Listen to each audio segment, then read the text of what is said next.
Mm-hmm. Yeah, so I hope the caller is better informed. No, another point. I met a lady the other day, and she had taken a photo of a knocked down wall at the market. Mm-hmm. And she said to me, she was quite upset, fuming. Mm-hmm. And she said that the market was a historical site. That was her argument. It was a historical building, and she was upset that the wall was broken. And not replaced? Someone is on the line. Working for you, good afternoon. A pleasant good afternoon, sir. Good afternoon. And gentlemen. I noticed that Mr. James skirted a question and he didn't answer the previous.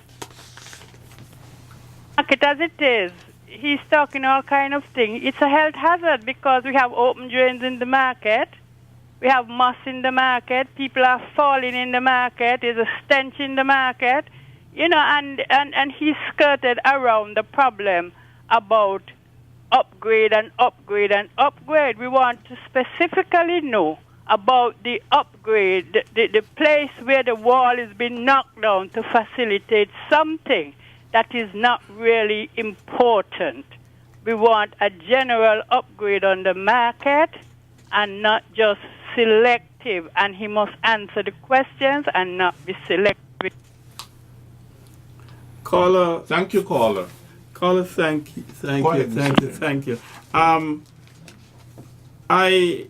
You said I was selective. I thought I tried to touch on just about, in a general way, everything. I did say that we have a lot of upgrade. If I mentioned the drain, I said it specifically and deliberately that there's an open drain, and that is not acceptable. And there are other elements that my host just said that the market is a historical site. It suggests that it was built in a long time. Therefore, it is not surprising that it may not meet the present day standards. I think we're accepting, we're admitting to that. And what we need to do is to make changes, because once it's going to remain there, then it has to be upgraded to high enough, not only for us, but to meet the general international. I mentioned HACCP, right? World standards, because that is where. And in fact, remember, lady, that in our theme we said that we have to face and deal with global challenges, global realities, and this is it. These are some of the global realities that you're called upon. That you have to have standards which are like anywhere else, because everybody deserves the right of having clean and healthy food, clean and healthy environment. So it's an admittance of that. You can't get away from that. There's no point trying to get away from that. And so we have scheduled some upgrade this year, right, which will begin, or I should even say further the process of dealing with these kind of matters. Because, I mean, you know, there's no other way about it. What the standards that we have elsewhere, we must also have locally. We have and a call on the line. It's not just in the market. Working for you, good afternoon. It's not just in the market. Working for you, good afternoon. Hello? Good afternoon. Good afternoon. I would like to get in on the program. Yes, you about the program and about the market. We are hearing you. Do you have what I would like to see the market improve into. Now, right on this circle go right around. I see that the market could hold in about 20 shops. Simple as that. Right round. This at a reasonable size, the different uprights that they have there, a shop could go between every one of them and go right round. And then we take off the roof, put on a concrete floor, and put booths just like how we have down the ferry terminal on top right round, and put up a high wire right round, and it's something like a courtyard. So you could get anything you want in the market. You could get clothes, you could get food, you could get provision, you could get craft, you could get anything. And I think it's time enough for we to think big and think about the market and call it the market plaza. Because market have this space. I mean, the space deal, you know? And so I would like to see the market upgrade and everybody could get a part in the market. The people who sell vegetables, I've said already, the people who want a drink, the people who want meat, the people who want fish, the people who want anything, it could be done right in the market. But you just have to sit down and think about a good planning and fix up the market in a proper way. The market big enough. It have everything. I think it have been about 4 or 5 fridges in the market. All you got to do is to set them out properly and everybody could store what they want, store in there. And on top, you know, you could go up there, buy what you want to eat. If you want to drink, you could get it and view the whole sea water and everything. And that's how I see it. Okay, thank you. Okay, thank you, caller. Yes, caller, that is sort of part of what I said earlier, that the market is under active discussion right now. Options like 1, do we go elsewhere? 2, do we remain there? And what do we need to do to accommodate all of the facilities if we stay there?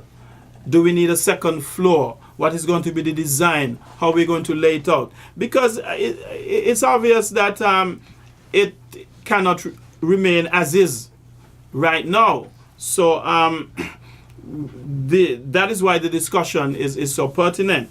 Okay, your view is that there's enough space there. That view is not shared by everyone. Some feels like, listen, we should have maybe just one thing there, meat alone or produce alone. There are lots of different discussions, and all of that is being taken on board. But even so, as is now, there's certain things that you have to do to improve on it. As the lady said, the open drain, that is something that is always a no-no that we have to work on. And sometimes we could get better cooperation from citizens.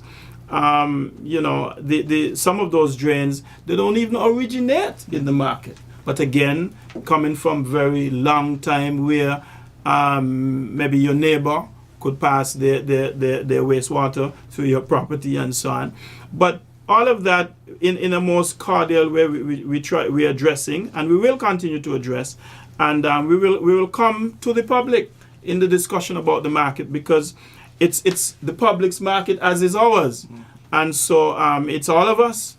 And so your views, just like you're giving now, your views will be taken into consideration. We will say what our plans, which way we want to take it, and want to hear from you, so that really and truly, in the end, what we have is an improvement and something that we could be proud of, something that we can use effectively, efficiently, and something that will really advance our circumstances. Sure. Now, we were talking about new or existing projects at the Department of Agriculture. Yes, we were looking at the Farmer Field School concept. I began by saying that you begin with someone who's very knowledgeable. And I use an example. Let's say you want to produce cabbage. You'll have maybe some persons who know about how the growth, the physiology, if we must introduce that term, of cabbages. One of the major challenges we have is insects destroying the cabbages. And I use cabbage as an example because cabbage is perhaps one of the most difficult things to grow in St. Kitts. The 2 most difficult things I find for most farmers are cabbages and sweet corn. And you notice how few, notice the scarcity of sweet corn in the market. And cabbages is another challenge. Tomatoes are easy to grow. Sweet potato, very easy. Pumpkin, those things, the things that you see a lot, we're good at those.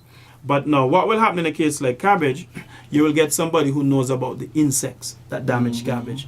You'd allow me here, there's a particular little brown thing, a moth, right, that is very devastating on cabbage. They call it the diamond back moth.